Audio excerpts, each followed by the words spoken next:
వందే మాతరం వందే మాతరం సుజలాం సుఫలాం మలయజశీతలాం సస్యశ్యామలాం మాతరం వందే మాతరం సుమధుర శోభిని సువాసిని సుమధురవాసిని సుఖదాం వరదాం మాతరం వందే మాతరం వందే మాతరం. భారత మాతా కి భారత మాతా కి.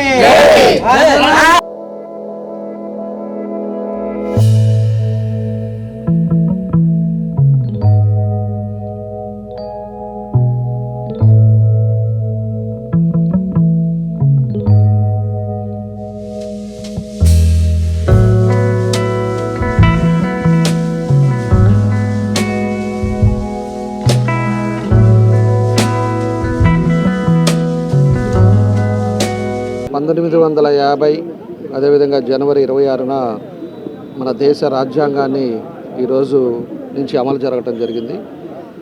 ఆ రోజు అంబేద్కర్ గారి రాజ్యాంగం ఏదైతే మనం అమలుపరచాలి, పేదవాళ్ళు బడుగిన వర్గాలు అన్ని కులాల వారికి కూడా రాజ్యాంగం ఎట్ట నడపాలి అనేది కూడా ఆ రోజు చేయటం జరిగింది. దానికోసం ఈరోజు 75వ మనం ఇండిపెండెన్స్ డే ఈరోజు మనం చేసుకుంటా ఉన్నాం. కాబట్టి ఎంతోమంది మహనీయులు త్యాగం చేయటం వల్ల మనకి స్వాతంత్రం రావటం, వాళ్ళంతా కూడా మన దేశం బాగుండాలి, దేశ ప్రజలు బాగుండాలి అని వాళ్ళ స్వాతంత్రాని కోసం అప్పుడుండే బ్రిటిష్ వాళ్ళ మీద పోరాడి ప్రాణత్యాగాలు చేసిన కూడా కొన్ని లక్షల మంది, కొన్ని కోట్ల మంది కూడా వాళ్ళంతా ఉన్నారు.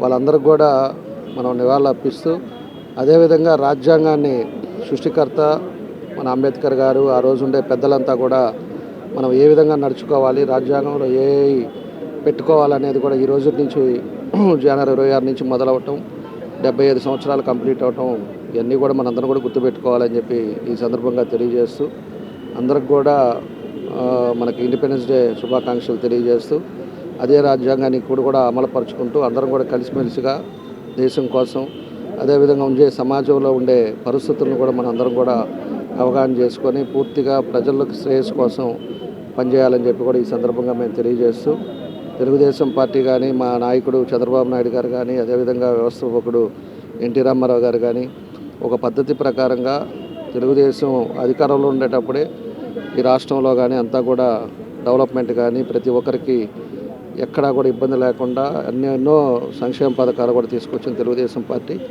అదే పద్ధతిలో మేమందరం కూడా నడుచుకుంటూ, తెలుగుదేశం పార్టీ ప్రజలు శ్రేయస్సు కోసం ఉండే పార్టీ, అభివృద్ధి చేసే పార్టీ, ఇవన్నీ కూడా రాబోయే రోజుల్లో కూడా అన్నీ కూడా చేస్తాం. తప్పకుండా ఏదైతే రాజ్యాంగం అమలు చేసిందో దాన్ని తప్పకుండా పాటిస్తామని చెప్పి కూడా ఈ సందర్భంగా మేము తెలియజేస్తాం.